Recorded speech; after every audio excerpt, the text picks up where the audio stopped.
I was born after the unification. I have only ever known the safety and security of the Imperium. I say this as I am told in that age, before the unification, during Old Night. It did not happen. We humans had witnessed such horrors that it barely registered amongst the darkness of those times.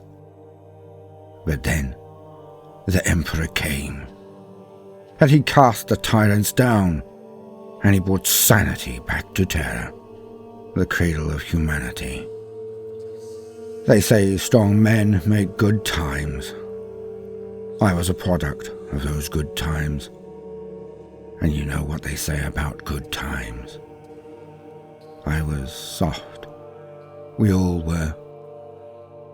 And when it happened, it was the worst moment in my life, whereas it should have been my greatest, my brightest memory.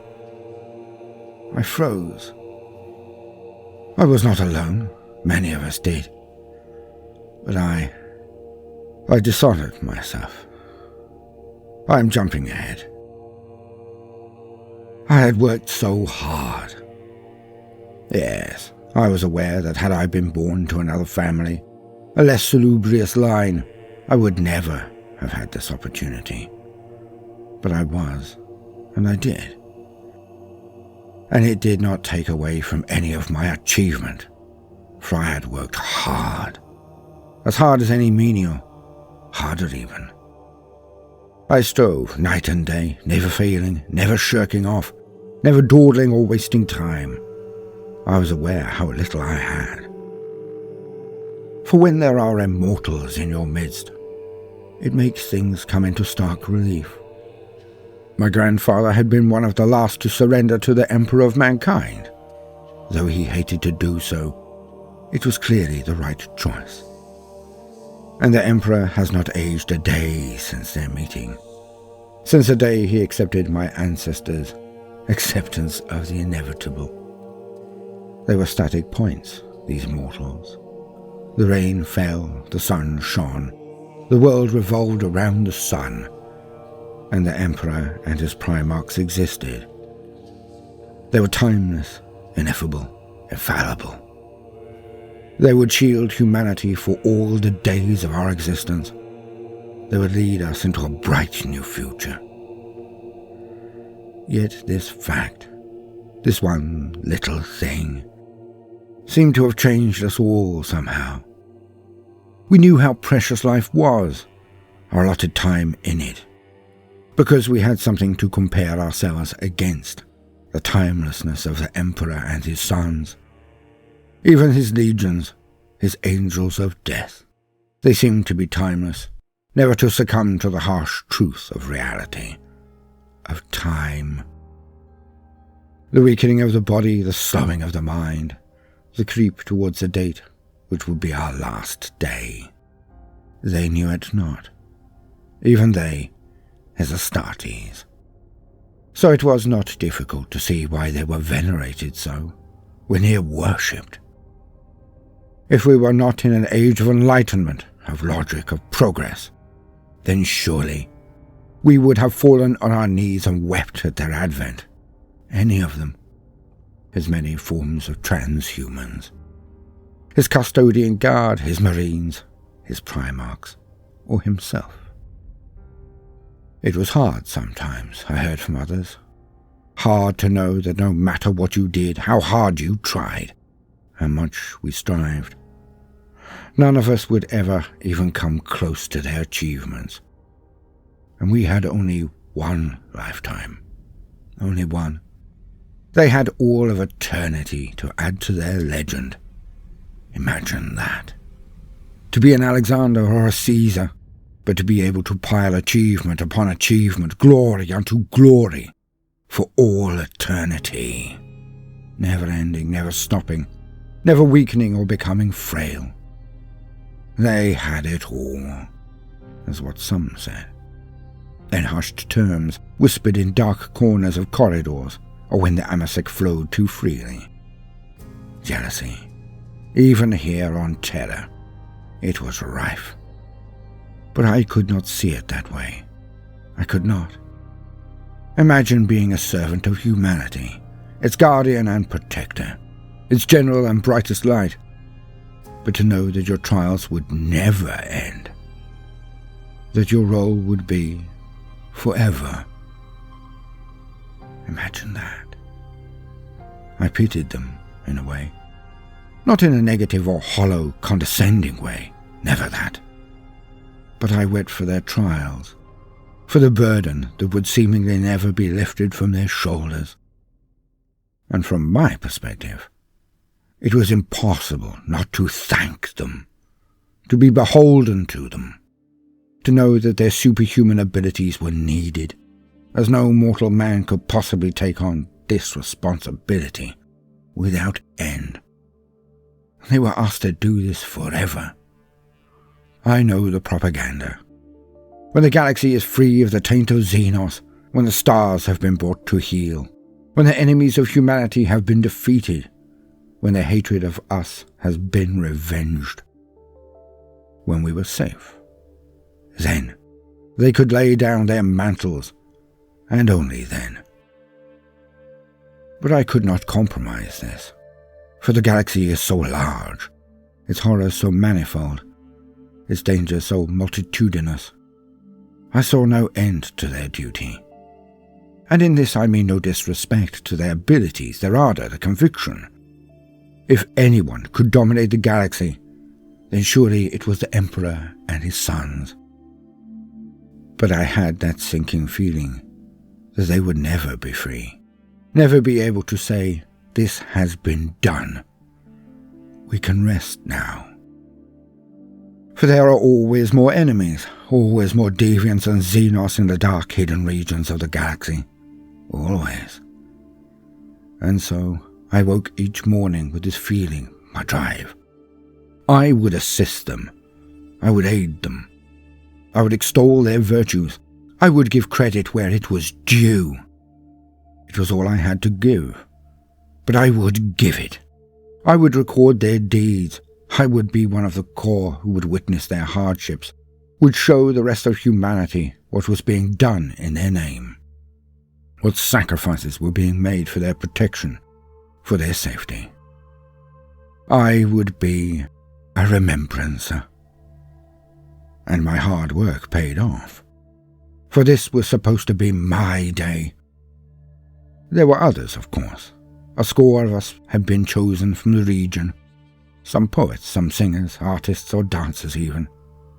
I was a historian, and a damn good one. For otherwise I would not be in those chosen.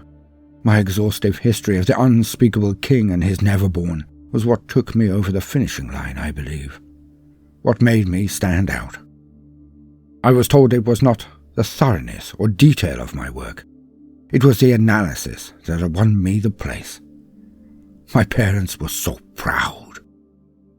We were of a lesser house, so to be chosen was a great feather in my father's cap. My brother, the eldest born, would also gain some lustre at court due to it. And they dreamed of receiving personal messages and updates from the very cutting edge of the crusade. That I would fill them in on juicy information they could use to further their standing at court. For all doted on the reports from the front, the glorious litany of victories that constantly rolled into the capital world and were disseminated so loudly. It was a time of constant jubilation, for despite the hardships and privations we all experienced, we knew it was for the right reason, for the right cause. We were winning. The glorious armies of humanity were led by the master of mankind and his transhuman sons. They simply could not be defeated. In fact, with the exception of the dark years of the Rangdang Xenocides, there seemed to be nothing in the galaxy that could resist our armies, our legions, our space marines. But in all of my study, in all of my tireless activity, in all of my secret pride at my cleverness, I had never once availed myself of the picked viewers. I treated it all like an academic task, a challenge. And despite how much time I devoted to their study, how much I thought I knew them, their trials, their secret travails, their hardships, I had never once seen one move. Not once. How could I know? How? But then, how could I not know? It had a name. It was a known condition, a realistic and logical reaction, identified, catalogued, and annotated.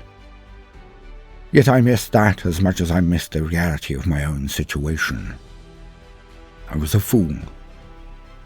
The day came. I was so excited. I was fit to burst, as always.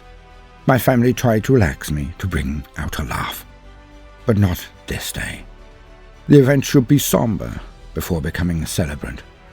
It was a reward, but one hard-earned, and there was nothing funny or to be jested about. The honor of it all. Or so I thought that day. I was going to receive my papers, my mission, my status as a remembrancer from one of the sons of the Emperor himself. One would be there to hand my remit to me. I could not believe it. I knew I would meet one in my new role, but they were always out fighting, doing what they were born to do, leading the fleets and armies of the Crusade. But one had come to Terra. Briefly, it is true, but one had returned, and they had been allotted to my ceremony. I would see one firsthand. I thought I was ready. I thought the biggest issue I would face would be not gabbling out a million questions, trying to wait until I was assigned to a fleet before being able to interrogate one of these beings of light. And I was prickly with my family, due to the nerves. But they knew me, so they ceased their prodding. They stopped the jibes. They just smiled to each other as we processed to our conveyance. And I felt like a lord of the Imperium when we flew through the airs. My new uniform pristine, my identification and invitation clutched to my chest so tightly. I took what I imagined would be one of my last looks at Terra, for I would soon be shipped off into the Crusade. I had to burn the memory of this place onto my mind, so I could explain the differences between it and the many myriads of worlds I would see, so I could explain to the denizens of the court in words that they would understand. I knew I would see splendor and horror beyond the ken of any who remained on Terra. I was one of the elect. We alighted and then slowly walked to the venue's core. A summer day, the light bright, the air as crisp as could be expected on Terra. It was the perfect day, the perfect venue. I joined the other candidates, the elect, as we stood before the stage, all looking up at the empty podium. Behind us sat in lines of chairs our families and friends. The highborn of Terra massed for a moment of glory. But that is when it happened. The moment I can never take back. The moment my life course changed. My projected life ended. For they were late. All knew.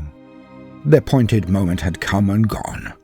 But, strangely for an audience who were unaccustomed to waiting for anything, there was no background buzz of rising chatter.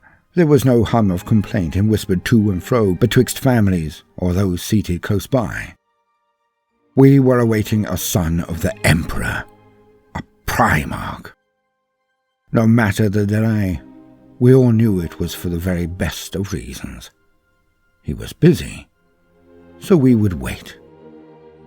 Then it happened. Perhaps due to the lateness, perhaps because this one was not versed in their effect on normal mortals. But it happened.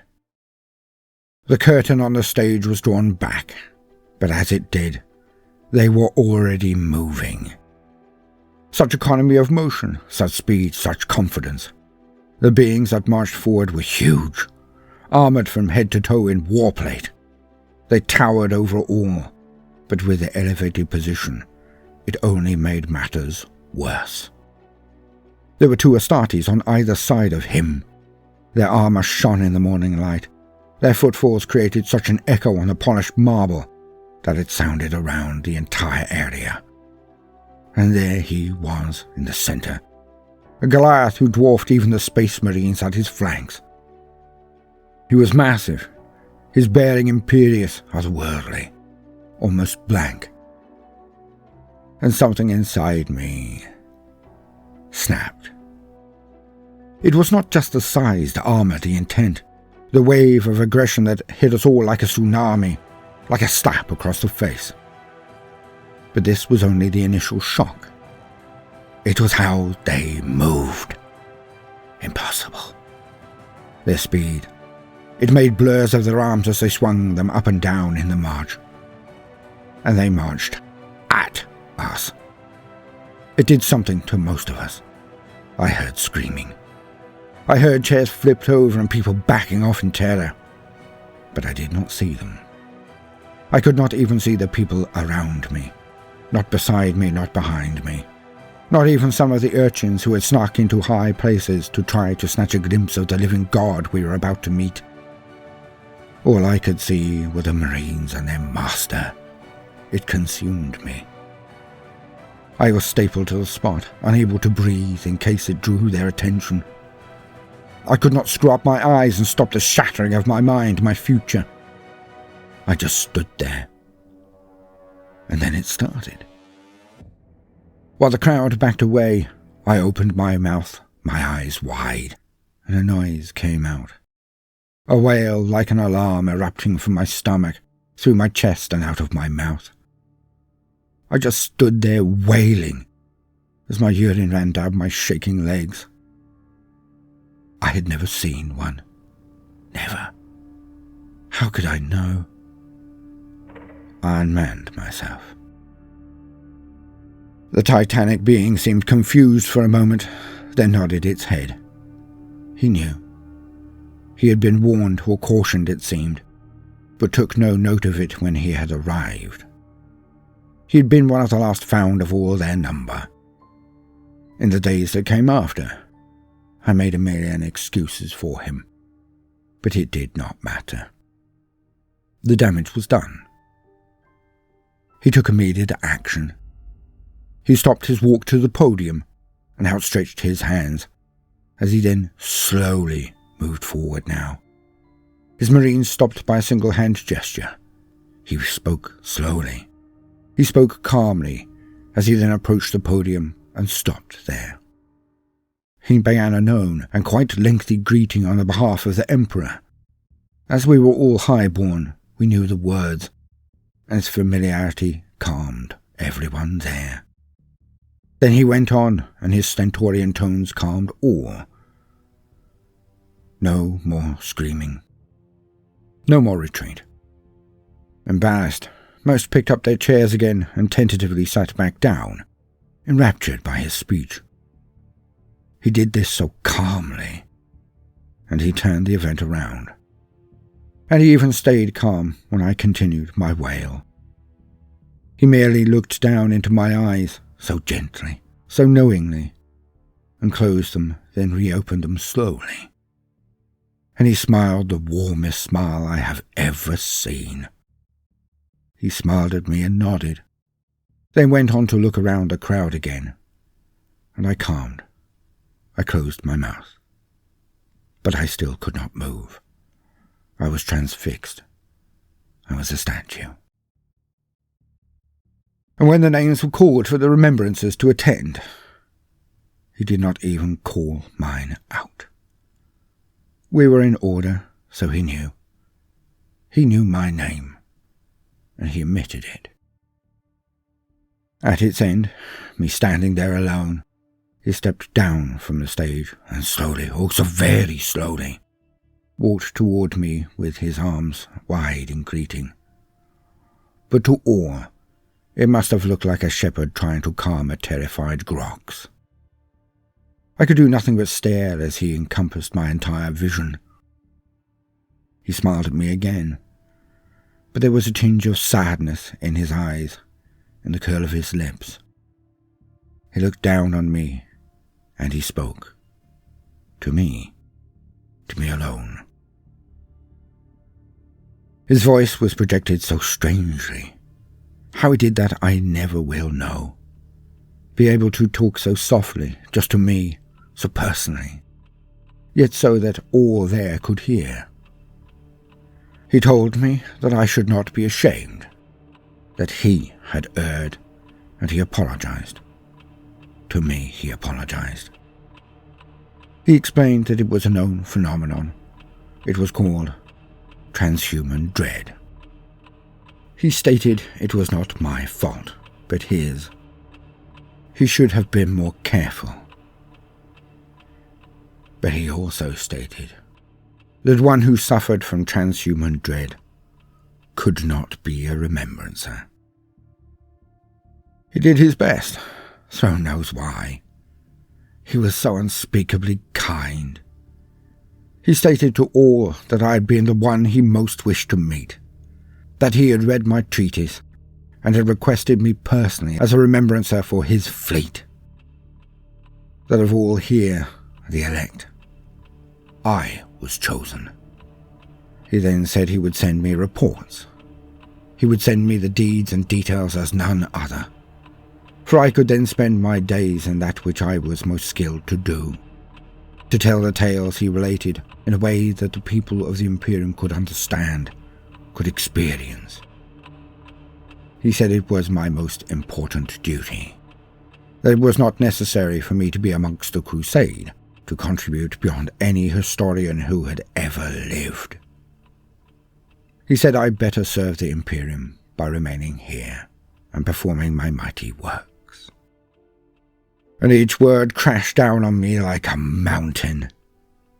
Not because I had wasted my life, not because I had failed at the very last hurdle, not because I had just shamed my family and myself, and I knew, despite his pretty words, that I would never outlive this calumny. I was crushed by the weight of his words, because they slipped from a thing that should not, could not be. A living God spoke to me, and my mind collapsed under the weight of it. Transhuman dread, he called it. And all I can ever think in my most secret, most private moments, all I ever imagine when my mind rebels against the need for sleep haunting my every day, my every hour, is this. How can anyone or anything stand against the power of our armies, our marines, our primarchs? They will do it. They will conquer the galaxy. And not just this one, but all galaxies, all worlds, all stars in the universe. For surely none, nothing, can stand against such sheer, unadulterated power.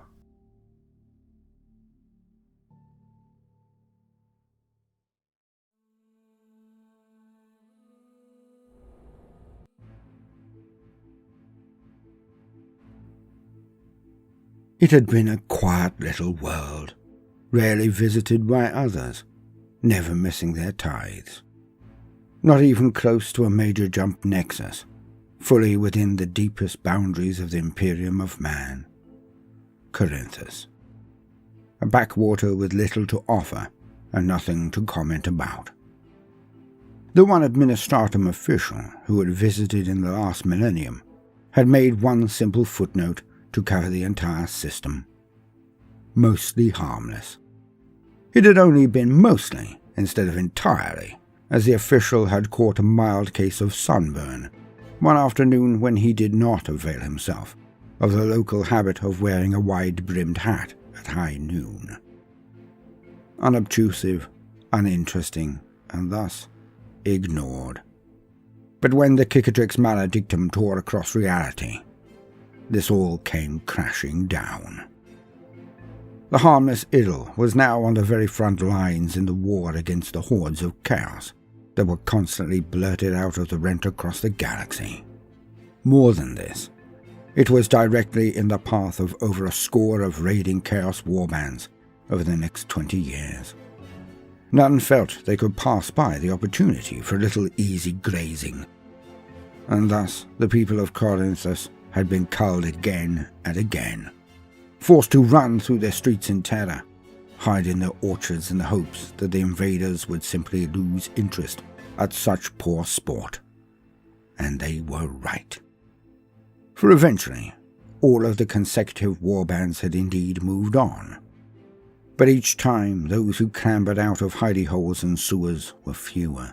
Each time they crept out, they were more terrified, more unhinged, and more brutal themselves. Simply by exposure alone, they had begun to devolve into a tribal society, where all that was now of worth was either the ability to hide, to scavenge, or to survive, or the only other prized trait, the ability to control others, through physical intimidation or manipulation and charisma. And the transformation of the people of Corinthus was from a kind and hard-working communal society into a blood-soaked and barbaric horror, and it took only 2 decades. The people of Corinthus had learnt from their invaders. They had learnt that they were far too unimportant for the Imperium to lift a finger to save them. They learnt that nobody could be trusted when push came to shove, and it was every man for himself. And they had learnt that the power of the dark gods could not be stayed or resisted by them. So they took the next logical step, the only one that made any sense. They witnessed the power of chaos suffusing their enemies. They almost universally decided, if you cannot beat them, join them. And thus did they fall to the direct worship of chaos. Factions would fight for one god or another across the plains, inside the now derelict and decaying cities, all across the world. Now, when raiding forces visited Corinthus after being ejected from the warp, instead of burning and slaughtering, they were recruiting. And this had been going on for over 6 decades now, and with each year, the sorcerers and priests of the dark gods would learn more and more, until finally they came together, as one lord arose and crushed all in his path. And his ambitions were plain. They were magnificent. For he would reach apotheosis through sacrifice, of course. He would become a living vessel of the Chaos God's power. He would become a demon prince. But when he had managed this, he would then bring heaven to Corinthus. He would use the collective power of the entire population to tear a hole in the very fabric of time and space, and bring the warp into real space, and surround Corinthus in its bounty and beauty. And all was proceeding as he had planned, until the prognosticators of the Grey Knights saw his intent. Alas, unlike so many other thousands of corrupted slaves to darkness, this one might just pull it off. And hence they arrived, and the war was over before it even began. The feral tribes witnessed their leaders exterminated, their camps intruded by balls of light that would then explode into beings, as the Terminators of the Grey Knights appeared across the globe. Storm ravens and other craft crisscrossed the skies, as they carried purgation teams to all areas that were putting up any resistance at all. Fire fell from the heavens like rain, as the battle barge of the Grey Knights forged a path around the world, unleashing its weapons on near every inch of the planet. If anything moved, crept or crawled, the fire would come. At the last, the Grey Knights assaulted the strongest bastille of chaos power, tearing through the defenders with ease. The Space Marines, who had the power of the Emperor running through their very veins, were unstoppable. The defenders tried ranged weapons, melee attacks, explosives, and then went on to throwing baleful bolts and blasts at them. All bounced clean off. The physical attacks were as nothing to their power armor. The malefic assaults were as nothing to the power of their Aegis, their mystic defenses. and so the knights fought their way to the center of the complex and executed the human who would have doomed not only this world and all of its population, but planets and entire systems for light years around. Only 2 of the knights proceeded inside the inner sanctum. It was enough. The others fanning out and hunting the trails of Neverborn or Possessed that still lingered in hiding. As the champion of the Brotherhood took 2 steps forward and clashed with, the difference in power and experience was immediately obvious.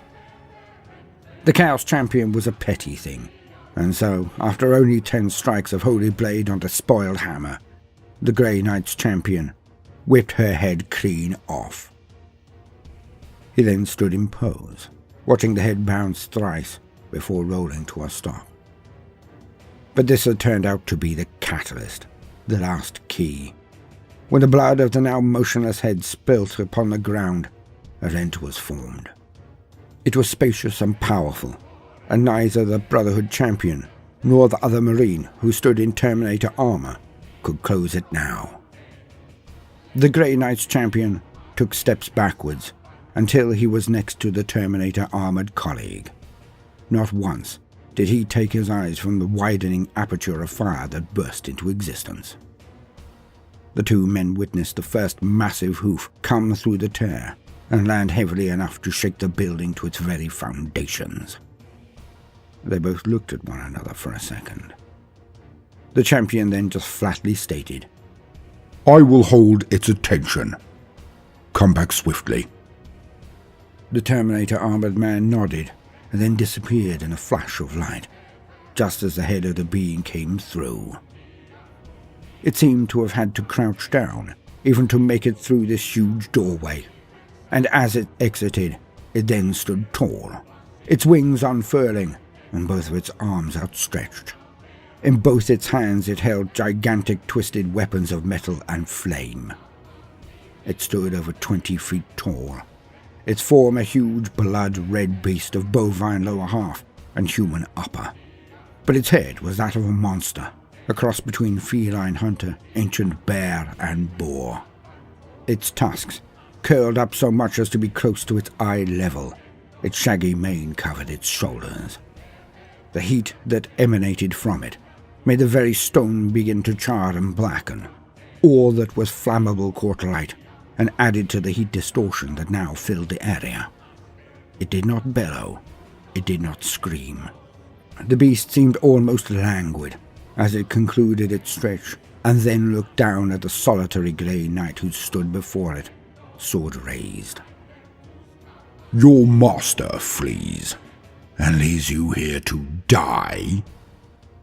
The Grey Knight took 3 paces forward and returned to its defensive stance, offering the challenge alone.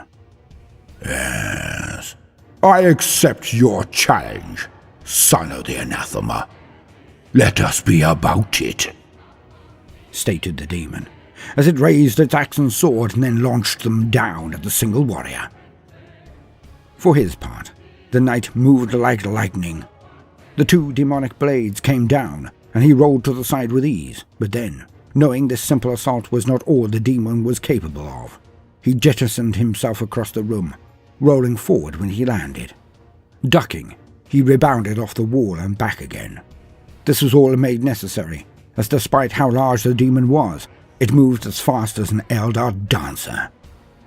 The bloodthirster tore huge rents out of the floor whenever his blade did not connect with the knight, brought down 2 walls in quick succession, the tiled roof falling down about the 2 as they fought. The knight would skip into striking distance, be blocked even though he was so small. The demon did not wish to be struck by this particular holy blade, even if it would normally have sustained a single hit to give it the advantage to kill its assailant. Then the knight would roll and leap to avoid the counterstrikes of the cornate horror. At the last, after what seemed like an eternity of evasion, and attempting to get even a nick on the being, the knight was tiring. The demon sensed this, and stood back for a moment. It looked down at the Grey Knight and said mockingly, "Take your breath. I will wait. I will slay you with my strength, skill, and power, not out of your lack of endurance." At this, the knight now stepped back and sheathed his blade, a clear sign that it was over. The knight had retracted himself from the duel, or so he thought. The bloodthirster snorted out of its nostrils and looked at him quizzically for a moment. Then the knight pointed, and the beast followed the direction of his finger.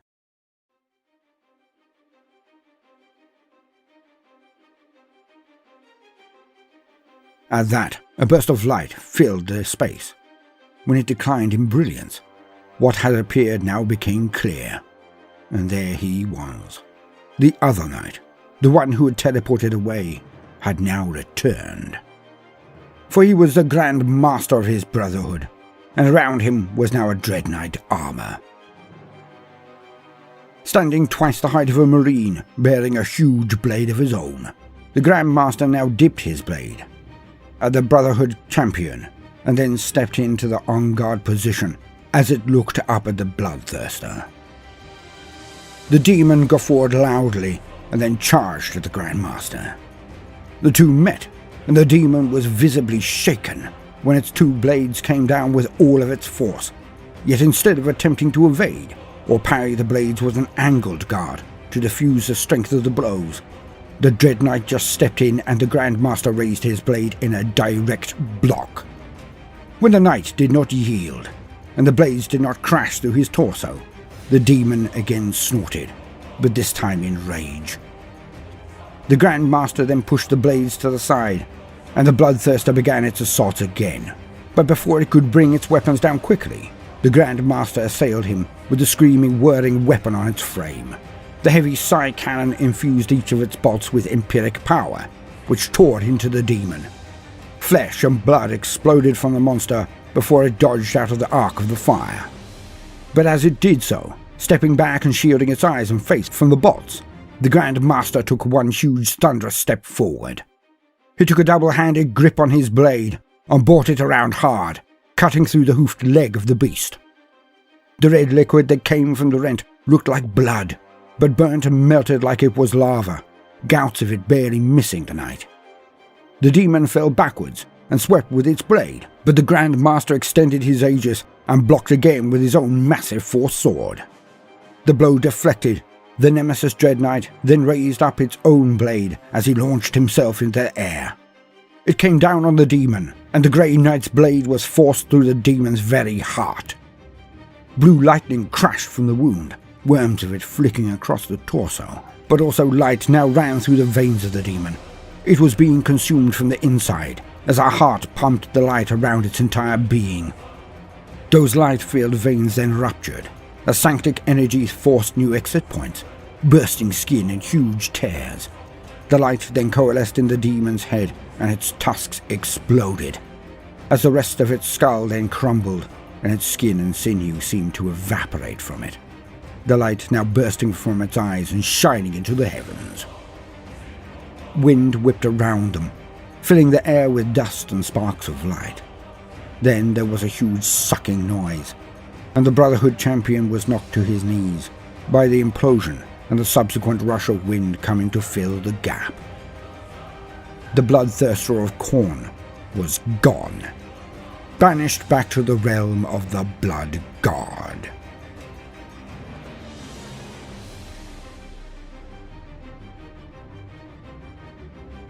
The Custodian Guard. It was a momentous day. One of the rare moments where the pomp of the entire world was directed towards the one event, the one spectacle. A ritual that had gone on for over 10,000 years, since the very dawn of the Imperium of mankind. And it was only to be seen on the planet at the very center of the Empire, the birthplace of humanity, once called merely Earth, now known across the entire Milky Way galaxy as Holy Terra. The towering spires reflected the brilliant dawn. The colossal edifices of lost lords, priests, and demigods lined this, one of the most sacred routes to the Imperial Palace itself, the Avenue of Sacrifice. The one causeway was the venue for the ritual, but it was situated so that most of the urban sprawl around and above it could witness the event. Every window was open, every place filled. Adoring crowds bayed and cheered in their millions to the exaltation of their god, but centered their approbation at those now processing down the causeway's length, all of the way unto the sacred Ascensor's gate of the Imperial Palace itself. There were 100 couples, each with a male and female. Both wore exquisite finery, attire that could well be the worth of a small moon, for they were of the highest of the high. They were aristocrats so mighty that they were the elect of the Imperium, not just Holy Terra. And in the arms of each woman was a child, swaddled in golden wraps. They were to be the sacrifice, the pledge, the weregeld to their lord, the master of mankind. Each child of these ancient houses would be put through the most rigorous screening and training. Few of them would survive. But those that did, those that managed to thrive in such a regime, they would become the most powerful examples of humanity that have ever been known by the Primarchs themselves. They would become the most trusted and prestigious, the most noble of all of the forces of the Imperium, for they would become Custodians, the very bodyguards of the Emperor himself. It had been a trap. None could now refute that. The Knights of Salamnia chapter of Space Marines had been founded some 3 millennia ago. A chapter of Ultramarine stock, they had been rugged and dependable. They did not deviate from the Codex, but nor did they worship it, as many of their pedigree were prone to do. They had received a message that could not be ignored, for it bore the royal seal, the markings of the Custodian guards themselves. The astropathic choir confirmed this, well, as far as they could confirm anything in these days. The Terra cross reality had made communication even less reliable than before. Most messages were ignored, not because of a lack of interest, but due to a lack of endurance. So few messages could be deciphered these days. So it was that the communication had been received loud and clear, meaning the force and clarity of the choir that sent it could only be of the highest magnitude, hence backing up the communication's contents. The 2 battle barges and half a dozen strike cruiser and support ships were all that was left of the chapter. The vile traitors and their never-born allies had taken a huge toll. They had wiped out 3 other chapters in the region. It was bad, very bad. So it was with a heady euphoria that the knights went to the location to await important reinforcements from the throne itself. Some even whispered that the Emperor had risen, but they were not hearkened to, not really. That the message came from his guard was odd, it was true, but the knights had always been level-headed, and the whispers were stamped on by the veterans who heard them. Yet when they had been only half a day in location, a tear in the warp opened and vomited out a sizable Chaos War fleet. The Knights of Salamnia were not known for sitting on their thumbs, and they gutted a half-dozen vessels with raking broadsides before they could acclimatize from the translation to real space. But then the battle started in earnest, and it was hotly contested. The Chaos forces had older vessels, but they were all the more vicious due to it, and their fury was remarkable. Not suicidal, but near to it. The onslaught of their boarding pods was the next stage of the conflict. The 2 fleets concentrated on eliminating escorts, while the capital ships became an open battlefield. The traitor Marines were hoping to double their fleet in one swift action. They launched everything they had. The pods opened in the Loyalist Marines' corridors, and the engagement began. The stolid, robust defenses of the Ultramarines against the frantic fury of the warriors of their long war. And experience counted. The Chaos Band, many veterans of the heresy, had the greater experience and skill, the better weaponry, if truth be told, and they were augmented by the power of chaos. The fight was hard, the knights exacting a tally from their foes, but it was going in one direction. At the last, when the ships were all but taken, klaxons rang out again as another force slipped into real space. The knights then stiffened their defences as they were informed. Imperial boarding craft were approaching their ships, but it was the colour, the armour of the vessels that gave way to grins amongst the command staff that remained, for they were gold. All rushed to look down at their screens as the ships landed. Fire burst out from the Chaos scum who had been holding the hangar bays, surrounding the Storm Eagles that had been used to bring over more men once the boarding pods and Terminators had exploded into the Loyalist ships. The fire hit the landing ships, but did a lot less than usual. A lot less. Then the front hatches opened and out they strode. They strode. Huge men, wider, taller, more pronounced than even the Astartes. They were armoured from head to toe in golden auramite, exquisitely forged, every single item a work of genius, a labour of love. They wielded long spears, with bolter attachments at the side of the huge blade edge. While bolter shells smashed into them, they really did more than break their stride, if that. The Custodians acted like Terminators, but moved faster than Mark 6 Corvus armoured Astartes. With blinding speed they advanced, firing into those holding the area and killing first shot, every shot. They knew exactly where to hit their adversaries, every weak point, every crack, and they exploited them with efficiency. Within 10 seconds, there was a semicircle of dead traitors, and the Custodian Guard advanced into the ship. On each monitor, the command staff of the Knights of Salamnia grouped as they saw the Guardians fan out. In the corridors they were lethal. Their bolters blazed and decapitated or amputated limbs from all they shot. When they found anyone close enough for melee combat, it was over within a second or less, sometimes much less. Their speed was that of a harlequin, their power that of a demon. They could cut through ceramite warplate like it was smoke, could lift and throw marines as if they were rag dolls.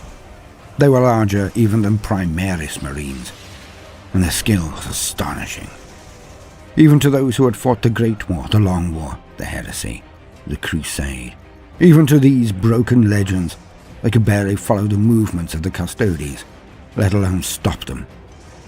And their auramite great armour seemed proof to all attacks, but this was due to the skill of the wearer, angling its defences to deflect, to dampen each blow on their hardest, almost angled hardpoints. The appearance of Custodians in Terminator armour in the central halls immediately ceased the traitor push. They butchered them like cattle. It was like watching their own Space Marine Terminators walk through farmers or hive scum. The Custodians were on another level. They were death incarnate. The chapter master blinked, then his eyes widened as he watched the screen.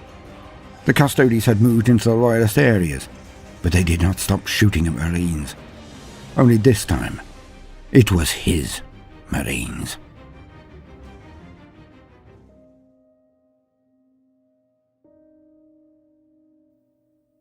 The Custodians had moved through the ships with alacrity, but diligence. No one was spared their judgment, traitor or loyalist. They slaughtered all before them, hunting down those who broke away from the squads. Efficient, precise, and utterly without mercy. The Custodians slew all. Vox hails had been issued, and open comms had been used throughout the entire ship. The chapter master requested they stand down 3 times, even implored in the last attempt, but they simply ignored him and any other calls for clemency. So the chapter master donned his helm and took his command staff out to meet the Custodians. In person or in battle, it did not matter. He would confront them before the last of his men were dead. He had to try. The wait was not long, as they had made even more progress than the chapter master had thought. He barely made it out of the first section before he could hear the bark of bolter fire and death. He strode into the next main hall with his staff at his shoulders, fanned out in a V formation. He took off his helm as he saw 3 of the huge golden auramite-bedecked demigods walk towards him. Seeing his rank, they stopped. But they did not raise or lower their weapons, just held them with the Marines in their sights. The chapter master stepped forward, open-handed, and addressed them. "Emperors chosen, warriors of the Golden Throne, why? You can see that we have fought against traitors. You can see that we are loyal sons. Why?" One of the custodians shifted his feet and spoke. "You have been ambushed, which means you have been betrayed, which means you have spies amongst your number, which means you are inept." The 2 other custodians then opened fire, expunging the command staff and the remaining Marines before they could even take cover. The few shots fired back were on target, but they did not punch through the golden armor of the Custodians. The leader who spoke took 3 gargantuan steps forward and engaged the chapter master. Strikes were traded, and to his credit, the chapter master blocked and parried over a dozen attacks, only to find he had been toyed with, as at the last the custodian swept in and took both of his hands off at the wrist. His sword and hands clattered to the floor as the custodian grabbed him by the neck and lifted him up. An honor, the Marine supposed, as he got to spit his final words. "Why? We are the enhanced warriors of the Emperor. We are like you. Why do you hate us so?" The custodian brought the Marine in closer as he stated flatly. "We are nothing alike. We custodians are the flower of humanity, warrior poets, able guardians, loyal. But you Astartes, you are broken things that have outlived your usefulness, or would have, had you not turned on your maker. To us, you are like the men of iron, tools that think themselves the masters, weapons that cut the hand that wields them. You were made to fight and to die for your race, for your emperor, and you did not do as you were supposed to do. You are beneath our contempt." And with that, the Custodians tightened his grip and ended the chapter master. The replacement and Primaris gene seed for the Knights of Salamnia would be returned to Holy Terra.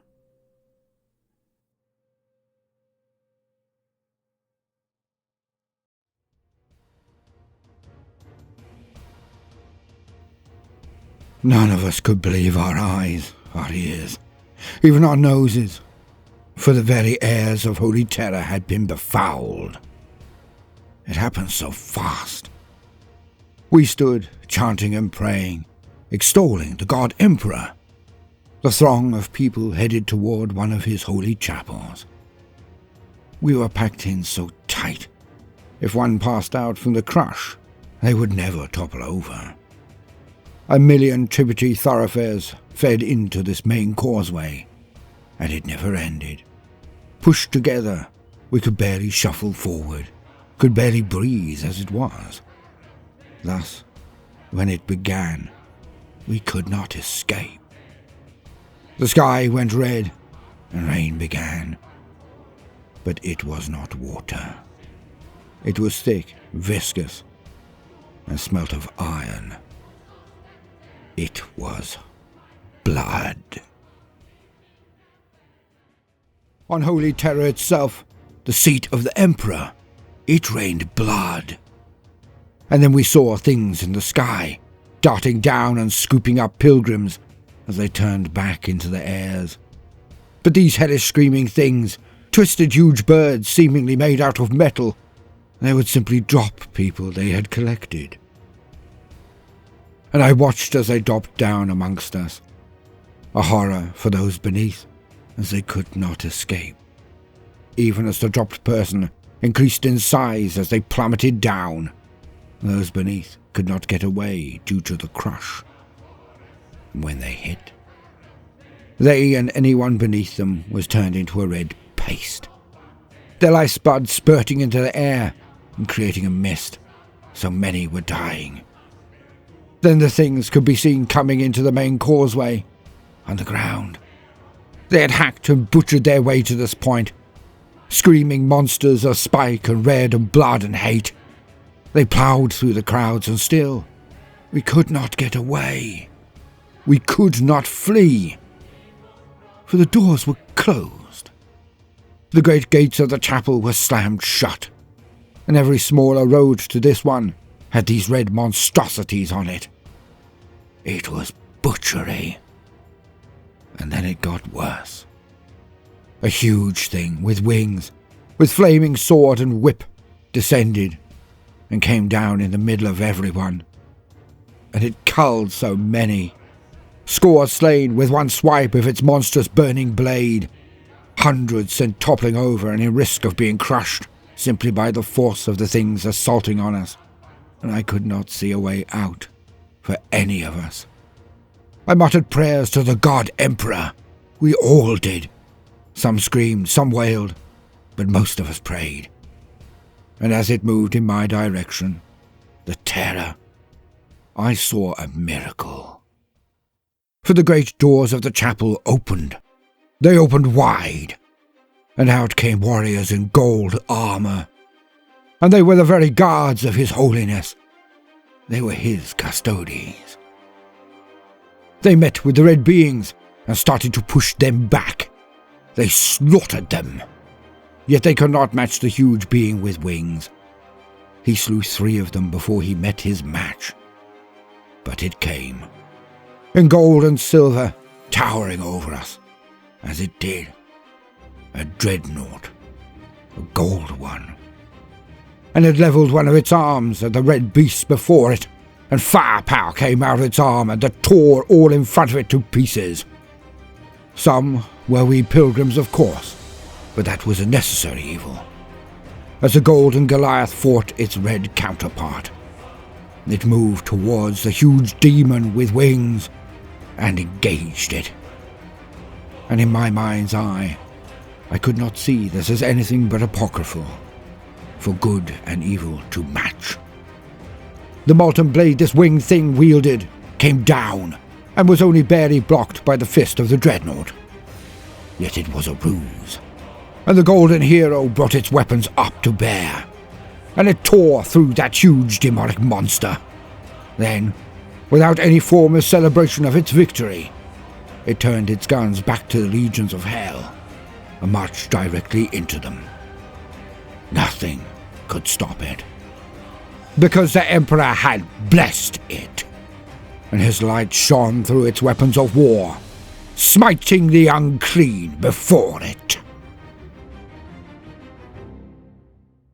Crowds of troops gathered below, huddled not so long ago, now standing bold and screaming their encouragement to the skies, to their saviour, to the Custodian.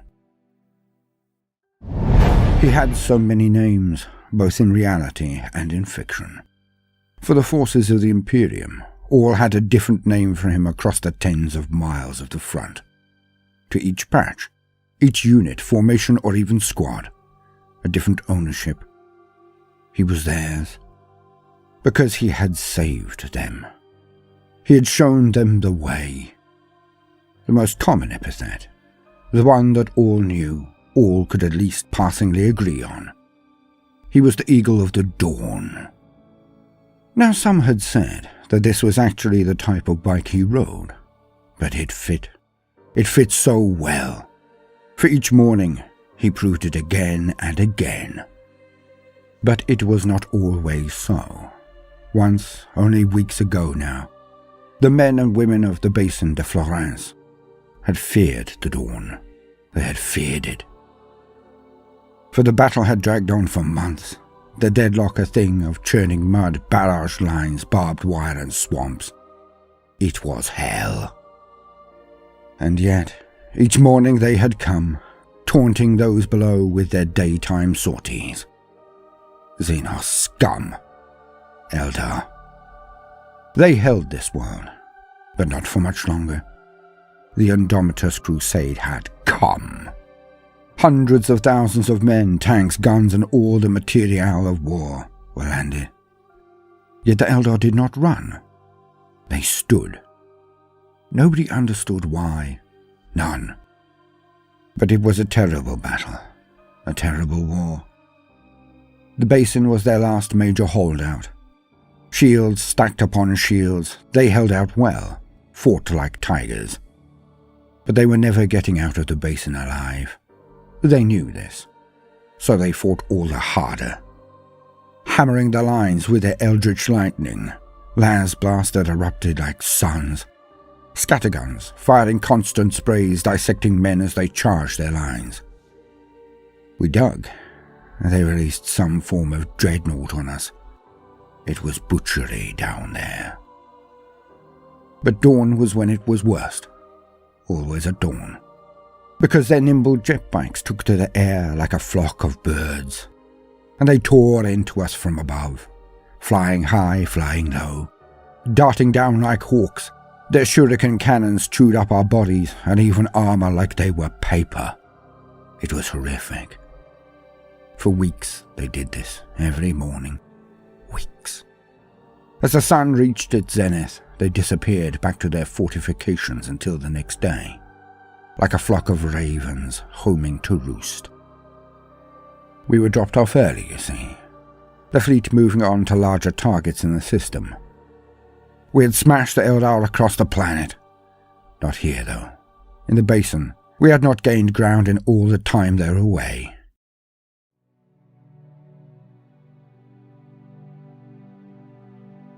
At last, he came, the Eagle of the Dawn. Rumours differ on the how of the matter. Some say he was the bodyguard of the overall commander. Some say he was overseeing the campaign himself. But all agree that one day he strode to the battlements, looked down to the basin, and saw our plight. He saw that the Xenos thought they ruled the skies. They slew us with impunity. And on that day, he said, "No more." On the next dawn it happened. So few witnessed it. So it's all that can be done to patch together bits and pieces. It was dawn. If you were outside, you were dead. But not that day. For as the sun came up, the Eldar came out of their city and took to the skies like a ghastly cloud. But the first rays of light lit up a solitary figure hovering over our lines. Our lines. Golden fire blazed off his burnished automight in the red light. Alone, he just positioned himself above our standard, our center, and ascended. He was on a golden jet bike, thrice the girth and longer than any Eldar vehicle. He looked like a knight on a powerful steed. His banners unfurled on his bike's rear, his lance upturned, pennant attached. But he was but one man. Where the Eldar bikes whined, his purred like a herd of sleeping groks. Powerful, but all alone. And they saw him. The cloud moved from the city towards us, but then, halfway almost, it slowed and undulated, forever in motion but not advancing. One rider came down from the flock like a manifestation of vengeance. It then dipped its nose towards a custodian rider, who did likewise. They burst into speeds it was difficult to follow, streaking towards each other what seemed to be dead on. But it was certainly that for one of them. The discs of the Eldar shuriken cannon passed harmlessly through the air where the custodian should have been, if he had the reflexes of a human. But he was a custodian. His steed barked at the Eldar knight, and was more accurate. The Eldar bike was blown to smithereens, and the rider beheaded by the bolter fire. The Eagle of Dawn turned and sped down our lines. A victory dash of sorts, a challenge for the Eldar to come. Which they did. But another came individually, but with far more purpose. This one had a long lance, as did the custodian. His steed was blue and white, his armor ornamented and his banners proud. He swept down towards the eagle, and it seemed he had the drop on him. The Custodian turned on the spot over so little space, and hammered his engine hard, climbing up to take the new challenger, a bona fide Eldar champion. But again, the Emperor was watching. For the Custodian pulled an angle that the Eldar misjudged, his spear going straight through the bottom of the jet bike and through the chest of the Eldar Knight. The Eldar was hit so hard he was impaled, hanging from the long lance of the Custodian, until he whipped his hand and the body fell into pieces downward. This blatant mastery then brought 3 of the same type of Eldar Knights, his convoy, we all assumed, his allies. But the Custodian shot 2 from their bikes, and when their own fire struck him dead on, their bladed shots just bounced clean off his armor, his bike, scuffing perhaps, but nothing penetrated. This shock left the rider open for another lance strike, taking off his left arm at the shoulder. The Eldar bike spiraled downwards and seconds later became a ball of burning wreckage. Then all hell broke loose. For the flight of birds all flew at the eagle at once. The eagle then dropped down below to the ground and sped just above the heads of those who had begun to emerge from cover to sea. Word had gotten out. He sped down the trenches and emplacements, dragging an unending sea of their bikes behind him, straight into the guns of those they had tormented for weeks. We could never strike them, because we could never see where they were coming from, where they were going. But not that day. The eagle led them to us, so we went crazy. It was a moment of pure revenge. Pure. For we did not just shoot them with our lasguns, our heavy weapons, no. They were so thick above us that some took to throwing grenades up in the air as the Custodian passed, plumes of fire and shrapnel erupting in the midst of the chasing Eldar, so smug, so sure of themselves, so superior. Now we had the time of our lives. Some of them dropped down from the explosions, you see. They were swiftly dragged down into the trenches by the men and women they had been preying upon. But it became too much for them. The eagle had now shot upwards and hit down, shot up, hit down, hunting the Eldar and crashing through 3 or 4 of their windriders at each dive, leaving none alive. The combined change in fortunes, the challenge in the air, the newly renewed vigor of attack from the ground, forced the Xenos from the skies and back to roosting inside the city. He had done it. He had killed less than 1/10 of the enemy who had burned that day. Less than 1/10. But he had made it all possible. He had shown the way. And now, each morning he sits there, in his golden armor atop his steed, hovering above our lines, the sunlight as dazzling from him now as ever it was the first dawn. And each day, the Eldar come out to fight. But now, it is a real fight. For each morning, he is but one golden gem above a sea of courageous men and women of the Imperium, standing tall, ready to face whatever the universe can throw at us.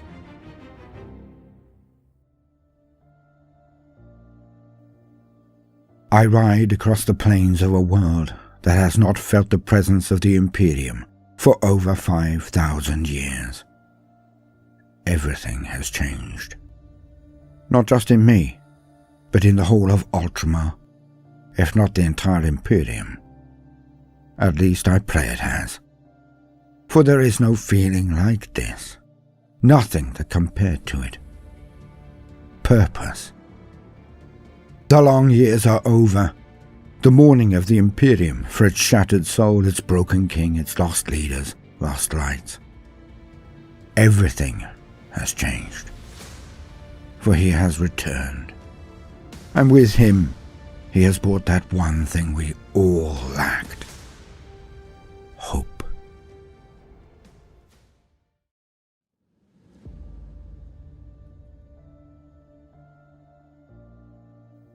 I ride across the plains of a world that has not felt the presence of the Imperium for over 5,000 years. And that is the thing, that one statement, is the proof of my assertions. For I remember how it was before he returned.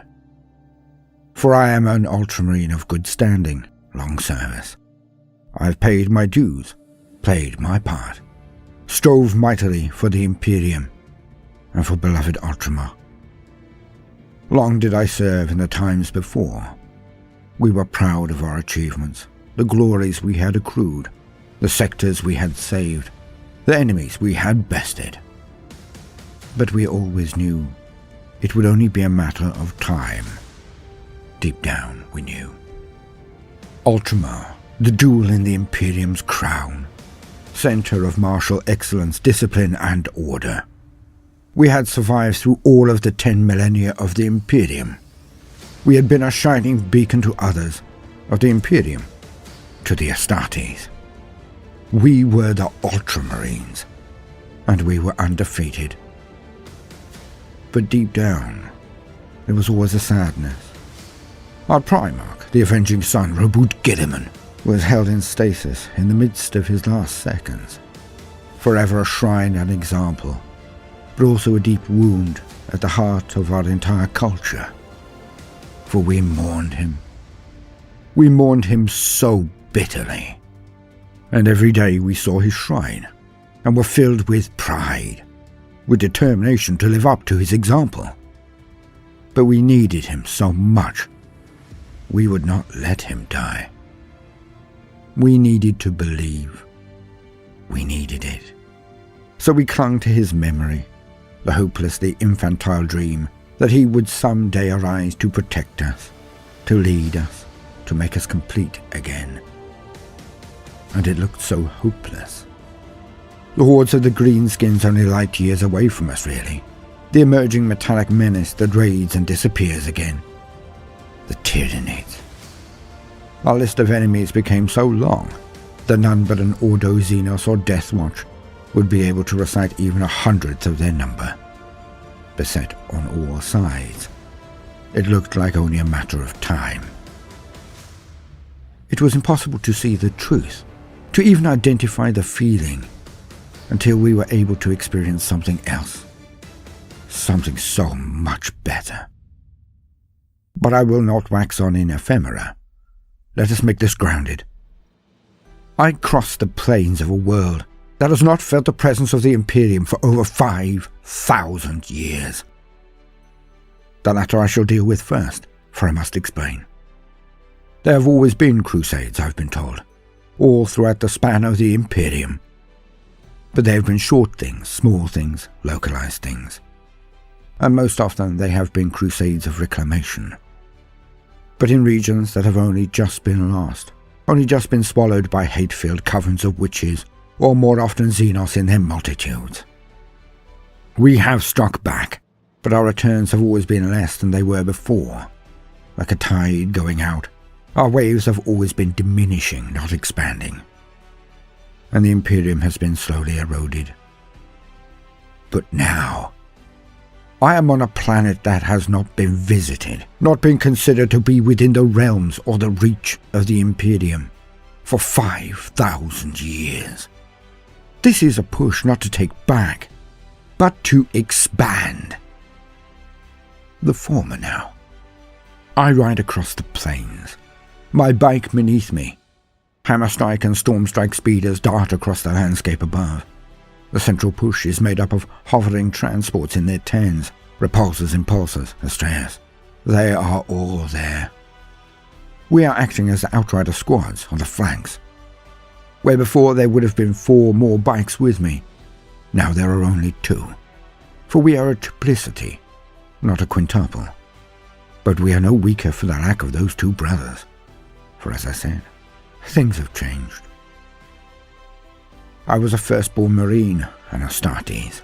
I fought in the bike squads. I was born to the saddle, said my tutors, and so there I stayed. But the feeling was different to this. Before, we would be a reactionary force, striking hard, striking fast, as is the Space Marine way. But it felt like firefighting, because that is all we ever did. We reacted. We starved, held back, cut off, beheaded, and defeated one foe after another. But we were run ragged, constantly poorly supplied and outnumbered to a dangerous degree. and we had to fight in a way that was consummate with those threats. We would calculate the vectors to minimize losses, as we do now, but there were situations where we would have to bombard and destroy instead of reclaiming, as the cost would have been too high. It felt like we were always on the back foot, because we were. I ride across the plains towards my foe. But now, it is not as a dashing hero about to arrive in the nick of time, before then redeploying in a panic. No. Now I ride with my brothers toward the enemy, unafraid, of course, but unconcerned as well. For I know we have the forces to beat them, no matter what they do, what they summon, what they throw at us. I ride now as a hunter, as a knight in shining armor, as a warrior of the Imperium triumphant again. For he has returned. The avenging sun has returned.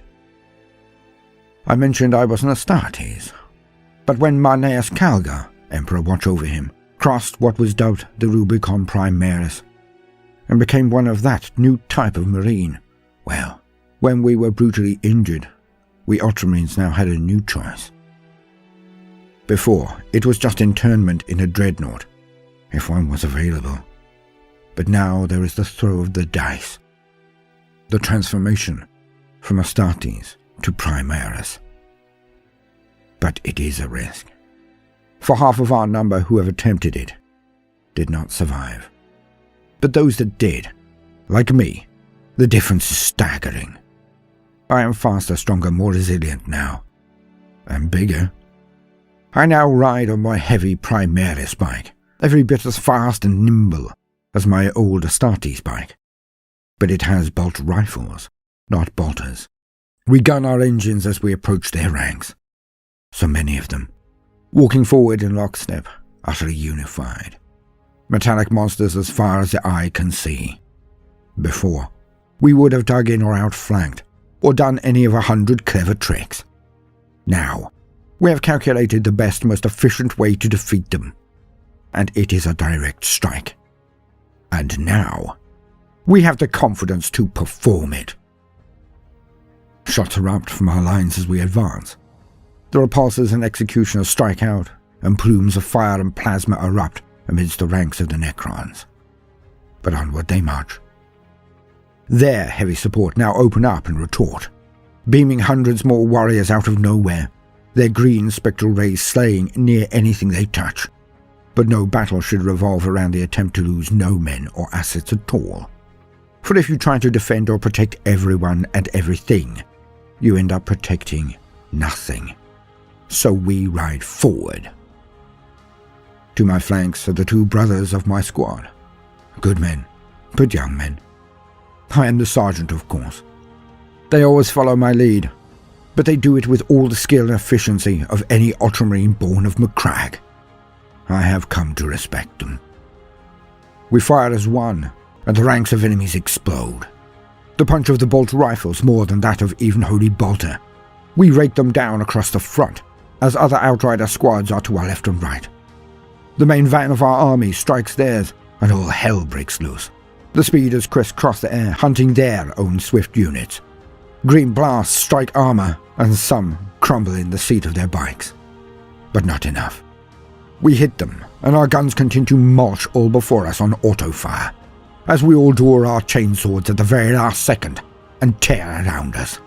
We hit them so hard and so fast that they are unable to fire at us. So many of their own are in betwixt us and them before we strike them with sword or heavy pistol. And in no time, we are out the other side of their block. We turn and look for the heaviest concentration of resistance, then dive back into the blocks of Necrons right there. For in this zone must be the leaders of these automata, for they must have tech priest equivalents to motivate these robotic beings. So we ride back in, chainswords flaying around us. This time, we shall find their lords and take their heads. I take a single second to view the rest of the battlefield, and we Ultramarines smash the foe all across the line. I feel like a drop of water in a tsunami. I feel like a pebble in a landslide. I feel like a warrior of the Imperium triumphant. And now, there is nothing this galaxy can throw at us that is beyond our skill, nothing beyond our ability. For now, we have hope. For he has returned. The avenging sun has returned. Armor. The skies were ruddy reds, flickering oranges, sparks of yellow, whereas they should have been black. For it was the dead of night, dead being the operative word. Where Lord Tamburlaine should have been looking down on his glorious city, all he saw was a charnel house. The boulevards, its avenues, its very glorious crossroads. Only hours before, in the daylight, they had been considered one of the last wonders of this near-dead world. Ancient and untouched, they were some 2,000 years old. For war had never once breached the walls of this citadel in all of that time. Where techno-barbarian warlords would range across the world in their torrents, all took one look at the wars, at the ranked warriors in front of them, and they would turn tail and swarm around, this single shining beacon in the horror of the birthplace of humanity. The walls were meters thick, many scores of meters high. Atop these marble-effect, pristine defences, there were weapons of savage accuracy, devastating power. Built of materials no longer able to be synthesized, powered by technologies few now understood. The independent city had held out no matter who had attempted to siege them. Their ranked soldiery had powered armor, whose weapons were akin to magic in this ignorant age, for they were as brutal and savage as any force who threatened the walls. Heat weapons, melter weapons, even disintegrators and the like.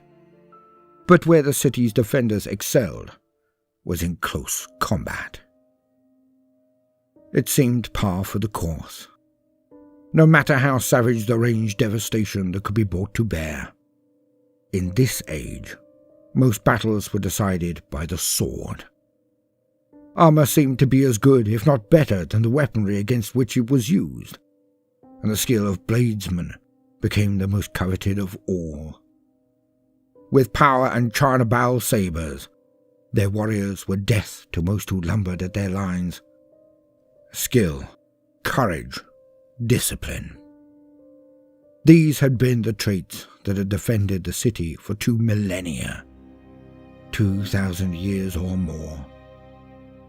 The Patriarch now remembered how little they had counted against them.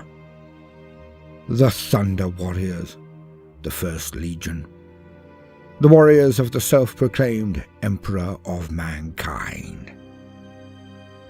A decade earlier, they had watched as the forces of this madman had marched across the globe. But each time they had passed the walls of the city, untouched, as most had. But they had not been stopped. Unlike all other tyrants, the armies of this emperor just could not lose.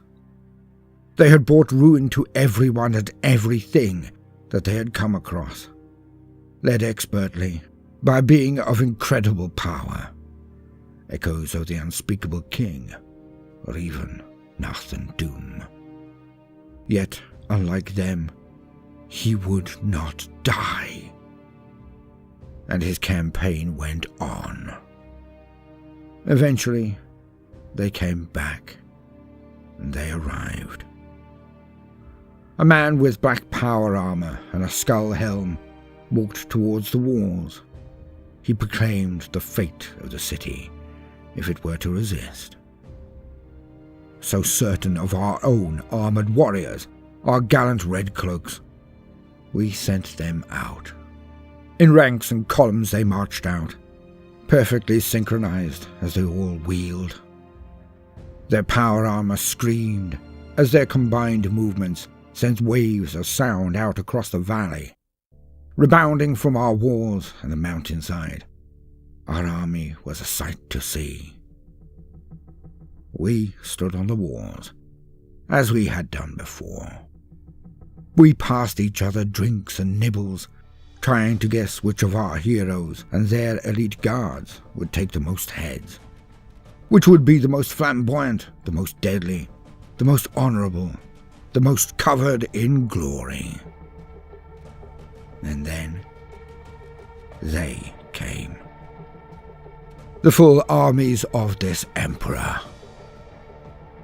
It was late in his campaign.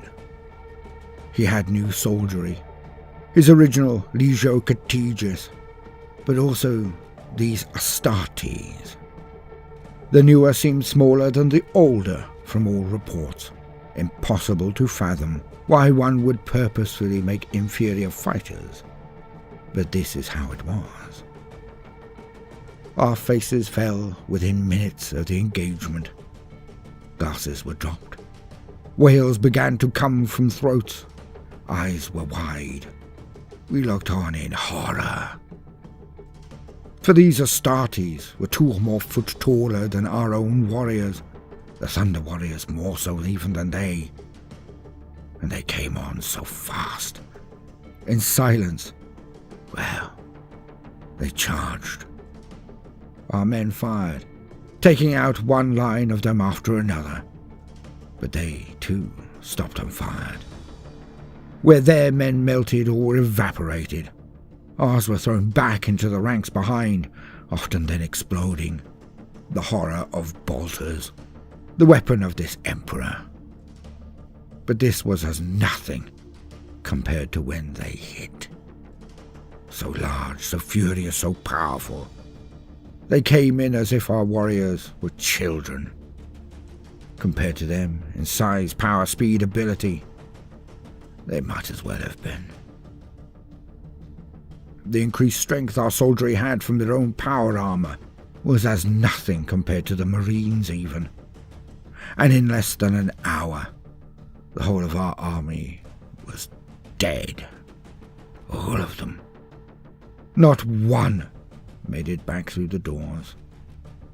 Well, they couldn't. We had closed them. We went as far as ordering our battlement defences to fire down into the fray.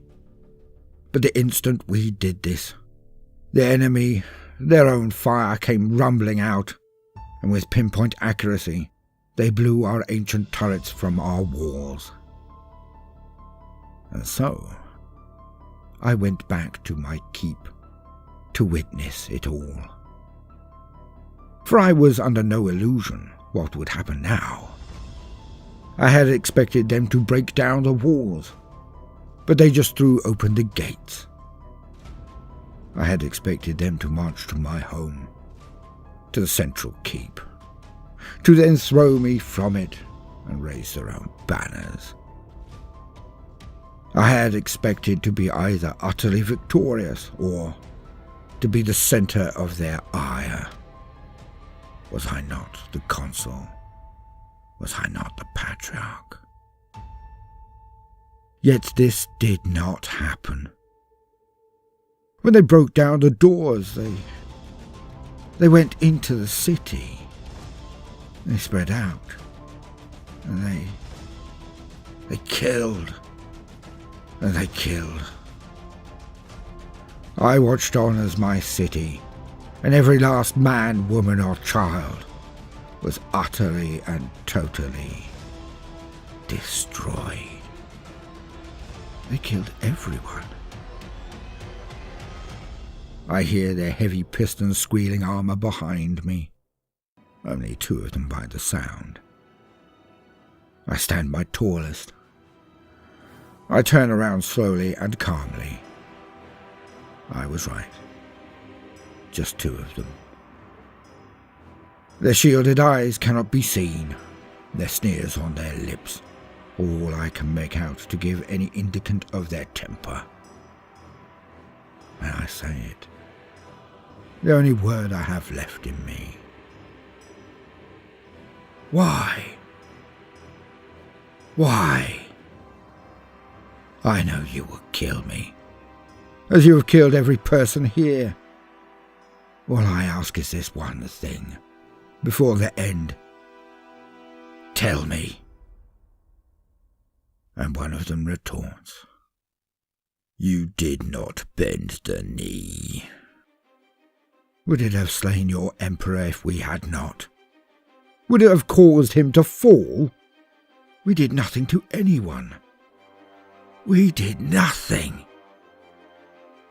You refuted his vision.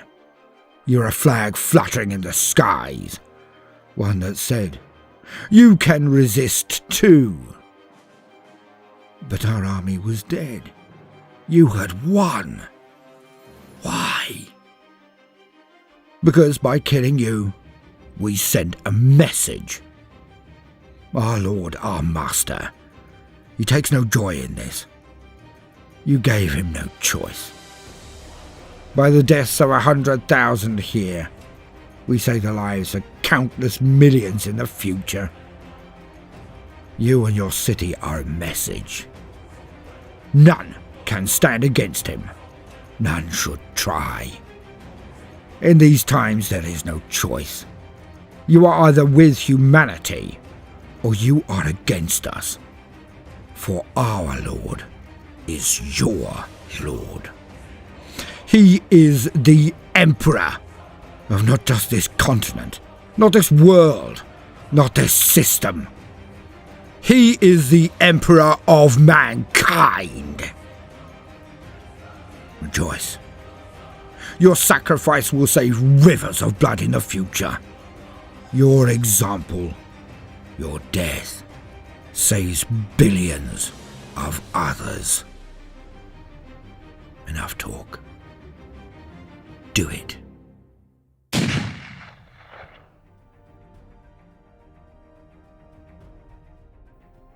Slaves.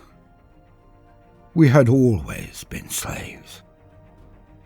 We did not even have a word for freedom, for rebellion, or even for peace. All we knew was the domination of our people. The overlords, the Ziprazi, controlled everything. Every moment of every day was prescribed, manipulated, mastered. We lived in cages of our own construction. The lies they heaped on us made up the bars, drove us under, broke our spirits before ever they were formed. And some thought that they were even happy. But how can a man or woman be happy if it does not know, does not have freedom? With all of those decisions, discussions, and the responsibility that goes with it. How? Yet most wandered through their days like ghosts, with fixed smiles and sloped shoulders. I remember the day it all changed for me. I was less than a score of seasons old. My production hub had broken down, so some of us were sent below, into the Undercity, the Old City, to find if there was a rupture, a shift, is what we were told. We knew nothing of this, so ignorant were we, so uneducated. We roamed deep, looking for rock slides and falls, as described by the overlords. And it is then that I found it. A sacred place. Something I should never have seen. For down there, near the depths, behind a new slide of mud and grime and rocks, there it was. A segment of city that looked like no other, because it had not been built by the prescription of the overlords. We had done it alone. I could tell this immediately, instinctively.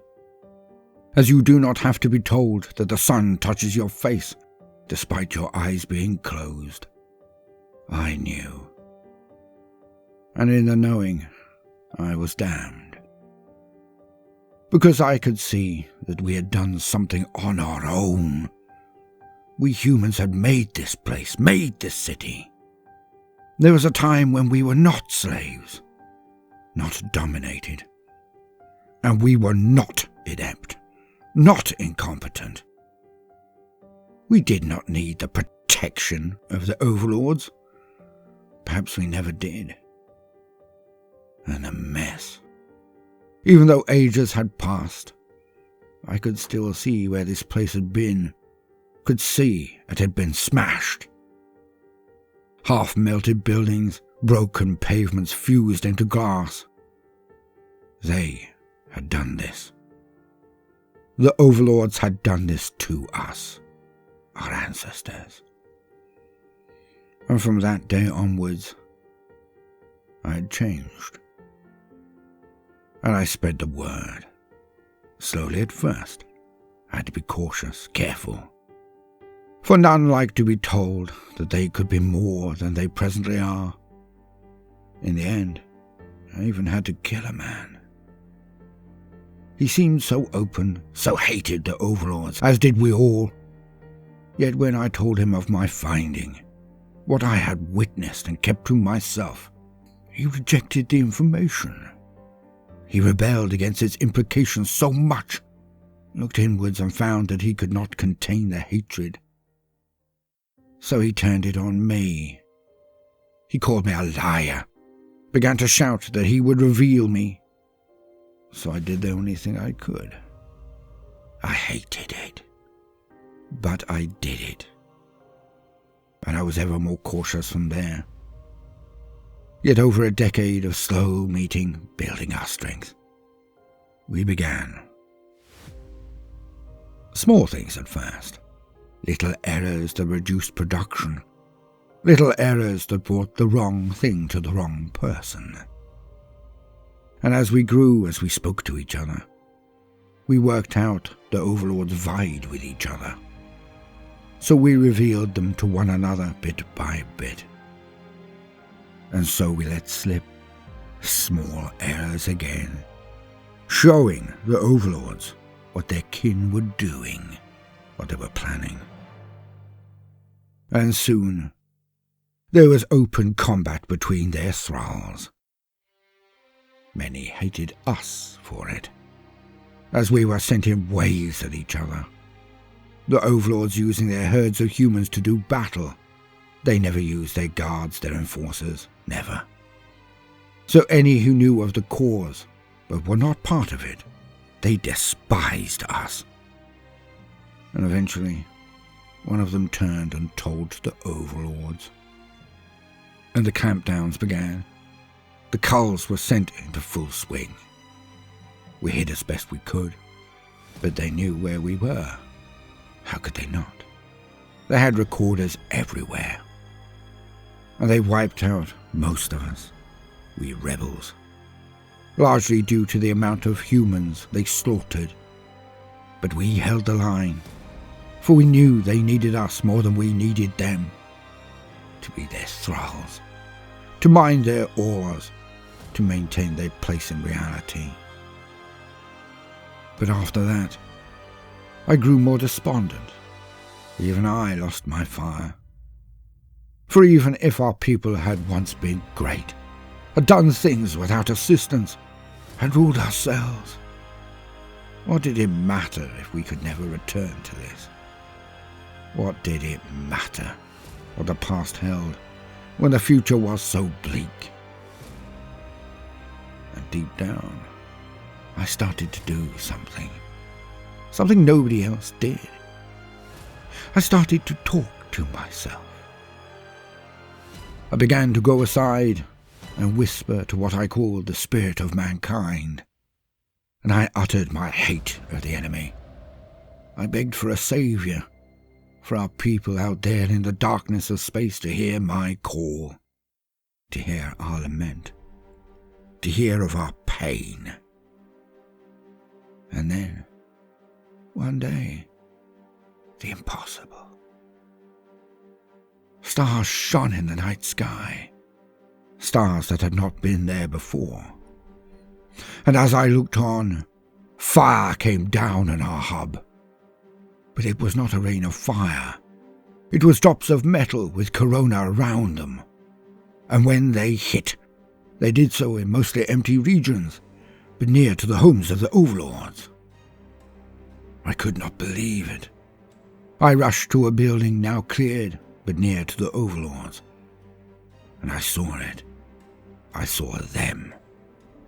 From these teardrops, metallic monsters came out, each as tall as an overlord, each with glowing green eyes, their metal skins as red as blood. They erupted out and moved so fast. They ran towards the homes of the overlords. They scaled the stairs. They marched inside. And they brought fire and wrath down on the overlords. I viewed as a hoverpad brought enforcers down. Their weapons fired explosions that tore the overlords' enforcers to pieces. When they got in close, they would just beat the enforcers to the ground and execute them. The weapons of the overlords' enforcers did nothing. They bounced off them, made their armor bright in patches for mere fleeting seconds. But not one metal monster fell. Not one. And I shuddered in fear as I watched. I wept. Had we replaced one evil with a greater tyranny? Who were these metal things who slew so easily? But it was then that it happened. A thing came down from the skies. It was bathed in light. It was huge. It had wings coming out of its back. It too wore the red armor, but with more gold. And then I saw its face. It was human. And I could not control myself.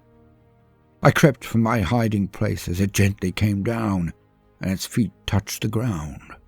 Around it, these huge metal warriors circled, yet the winged thing made them look small, and as I walked out in a daze, they levelled their weapons at me. Yet I did not die. And I could not believe it. The winged being looked directly at me and beckoned me to approach. I was mesmerized. I walked to him. I could not resist. He looked down on me. His human eyes twinkled. His lips broke into the most gentle smile I had ever seen.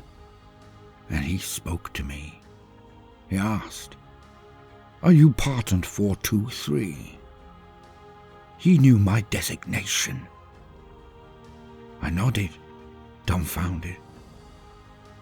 No words would come from my throat.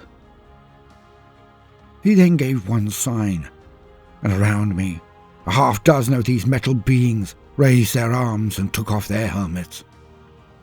They were human. Huge, but they were human. I lost all energy. I went down onto my knees as I felt like my bones had disappeared. As the hub around me burned, I could hear the screams of the overlords, their enforcers, but none from humans. They were here just to kill the overlords. Just them. And he spoke again, this huge human with wings. As he looked down and knelt and took my hands in his, he stood slowly and raised me up, so I too stood. He then looked around and stated in that perfect voice, "We come to free our people. We come to bring justice. We come because I heard you. I heard your mind, your message. The overlords will suffer as you have suffered. But you are now free, and everyone on this world with you." And I wept, for I knew it was true. They had come. Our people had come.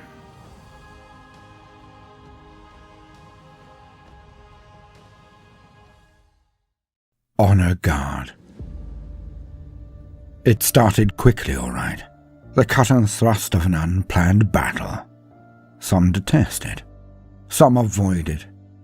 Myself, to be honest, I preferred it this way. It seems more pure, like we are clashing without the benefit of all of our many gifts. Our training, our seeming prescience gained from decades and centuries of battles won and lost. But these fast and furious engagements, I live for them. We came out of the Mandeville point right on top of them. Milling around, they were out of formation when we struck fast. Well, if they had a formation in the first place. Xenos scum. Greenskins. Their rocks were sitting around without any defined direction in mind, it seemed. A rarity indeed, as most often the greenskins are seen in huge armadas akin to hive fleets. Well, that is definitely hyperbole, but they are often as multitudinous as the very stars themselves. Hence these few must have been part of the larger push towards that small agri-world. We know they are coming, but these being here means that they are ahead of the projections of strategic prognostication. Either that, or they were meant to be some form of a vanguard or early strike, scouting our positions. But I feel I may be projecting in this regard. Although it is not unheard of, it is a rarity for an orc boss to have such a defined grasp on the functions and facilities of war. They use pure power and aggression. None are usually versed in logistics and the greater canvas of a campaign. Yet somehow, they remain to be one of the most dangerous scourges. Despite it all, they are lethal. Never underestimate them has been my watchword, and I applied it in spades today. We took less than 10 seconds to scan the locale and lock on to targets around us. Without a second of hesitation, I delivered the orders that would lead our ships collaborating their lance batteries another shot to cripple and destroy their ships. By the time our power had returned from translating back into real space, and our guns were firing, their shields were still not up. Huge rents scorched across the flanks and faces of their massive ramshackle vessels. With so much oddity hanging off everything there, we could not really tell where to target. So we aimed at their most obvious protrusions and gun emplacements. The ships so large, barely more than converted by having propulsion stuck to meteors, I was well aware that this was really nothing more than a distraction. Our ships hosed them down with fire, as we double-timed it to the disembarkation bays. My men around me were left on boarding pods, 10 Astartes to each missile. As usual, I was flanked by Perseus and Peleus, my honor guard.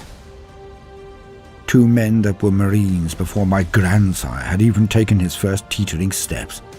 I sometimes wondered what they actually thought of my orders, my leadership. I could have asked them at any time, of course, but I never did. I did not fear their response. If they gave candid appraisal, then I would have been able to adapt to any source of failure or inefficiency. I simply did not wish to jeopardize our relationship with too much intimacy. I trusted that the captains who elected me, the chaplains who initiated me, the chapter master who had raised me, they all saw that which was required in me, and I try to live each day in such a way that their faith is not misplaced. It is all I can do. We have to move swiftly, for each of these rocks will need to be cleared from the inside, so we slam into the ships in our boarding missiles. We crash through the exterior, weapons digging and burning and melting their way through the outer layers before we finally stop, ensconced in the very center of the ship. But luck has not been with us today, for when the front ramps open, I lead our men out. We quickly discern we are cut off. Units dropped across the ship. We are all attempting to reach the same places, so the battles become a very close and personal thing. For I have directed all to try to get to the reactors, what these filth may call a bridge. Again, if they have such a thing. But in our dispersal, it seems our boarding pod went a bit astray, for we are now distant to any other unit. No plan survives contact with the enemy, they say, but this one will be regaled in the mess halls for quite some time, if we can get out of this alive. I order the other units to converge as soon as any bark out a pathway or location of anything approximating an engine or power source. The squads disperse around the ship, slaughtering the greenskins as they go, and it is a thing of purity what happens before my very eyes. The corridors of this greenskin ship look more like the burrowings of a huge worm through the middle of a mountain. It is dank and dark, and barely two can move abreast. And it is this that permits the show, the display. For Tertius and Peleus take their mighty storm shields and simply move to the front. Tides of greenskin slam towards us, but are nothing more than grist for the mill. My two honor guard do not permit any to pass them. Any.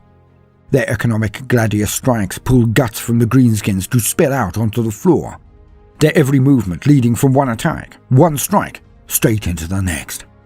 And I and the assault squad beside me walk behind them on a carpet of blood, green viscera, severed limbs, decapitated heads. The greenskins. No matter how many hurl themselves at their shields, no matter what they fire down the corridor towards them, no matter how large or nasty they may be, all of them die, and the guard walk on. As I coordinate the rest of the assault and continue to view the display of my guard, I am struck by only one thought. Thank the Holy Throne. They are on our side.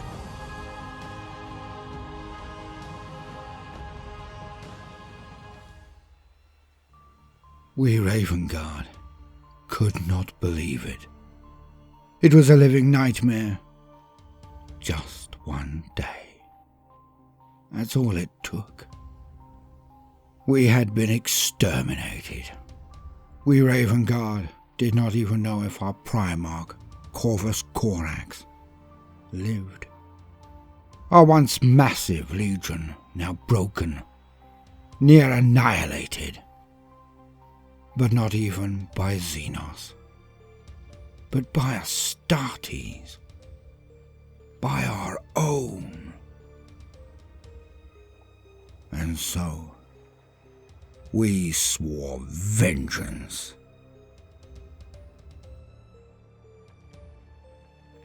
And now, an incredibly brief word from the sponsors of this video. Literally 2 minutes. Let's do this. We harried them, met up with others, then we even made fleets. Then we really took it out of them. The Iron Warriors, Death Guard, Night Lords, World Eaters, Alpha Legion, Word Bearers, Emperor's Children, and of course, the Sons of Horus. They had all turned traitor. We could not stop their inward rush to Terra. Nothing could. But we could hurt them. We were dubbed the Shattered Legions. The Iron Hands, the Salamanders, and we a Raven Guard. Strangely, despite how different we all were, it worked. It worked well. Finding each other scattered out in the void of space, we clustered. And we hurt them, all right. Treacherous scum. We burned and blasted, harried and ambushed them at every turn. But we suffered our own issues. Strung out, working from the shadows, we lacked everything we had come to depend upon. Reinforcements, structure, refreshment, resupply. We never tired, but we had to do something to maintain our combat effectiveness. So we adapted quickly and innovated. The priests of Mars and our own tech brethren tried, but we could not maintain all of our war gear, and as time went by, without resupply or support, we had to break the rules. We had to take what we wanted and cobble together what we could. We never received the Mark IV power armor, as many legions did. Now we knew why. How long had the War Master been planning this? How long had he been a traitor, biding his time until the Emperor's back was turned? Was it months, years, or even decades? The thought repulses me, brings up my gorge to rise in my throat. No, not even that viper could lie to the Emperor's face. No. But either way, we never gained the improved marks of warplate. Divvied out by the War Master, they all went to the legions who turned, and our formation was deep behind enemy lines. We had heard of a new mark of armour, swift, agile by comparison to our Mark II or IIIs. Some said they were faster than even Mark IVs. But I won't know. All I know is that we performed minor miracles, and I was stood in one right now. The Mark V powered armour. My new, but not quite shiny, warplate. A hodgepodge of sets, all then augmented by the Mechanicum. Bolts to keep the extra body plates bonded, added defence against traitor fire. But they gave the suit a menacing veneer, and this worked well for us at start. They, the enemy. They didn't know what we wore, didn't know our weak points, and this helped. Eventually they started making their own suits of 5, but not for a long time. My own Mark V armour is far better than any mere 3 for toughness, better senses, if not as good as those on the vaunted Mark IV. But it is hard. Servos at different places, bundles stronger than Mark II or III, hence I am stronger than I was. But are we equal to those who wear Mark IV? Impossible to tell. Without having 2 identically skilled and experienced, strong and swift Marines to test against one another, I've literally no clue. All I know is that without this armour, without this new version of plate, I'd be dead 10 times over. It's all power armour, right? Only to those who do not fight in it, and do not die in it, or even because of it. I've beaten Mark IIs to the trigger, outlasted those wearing Mark III in slugging matches. But we've fought hard, perhaps harder than them. They are so many. So is it warplate or experience that makes the better Marine in the furball? Because, and I've never dreamt I would ever say this, even think this. Never. It's wrong. But I am one of the best Marine killers out there now. And this fact makes me wish to weep. If they had not all done what they have done, if they had not turned traitor, and they deserve everything I can met out to them, and more.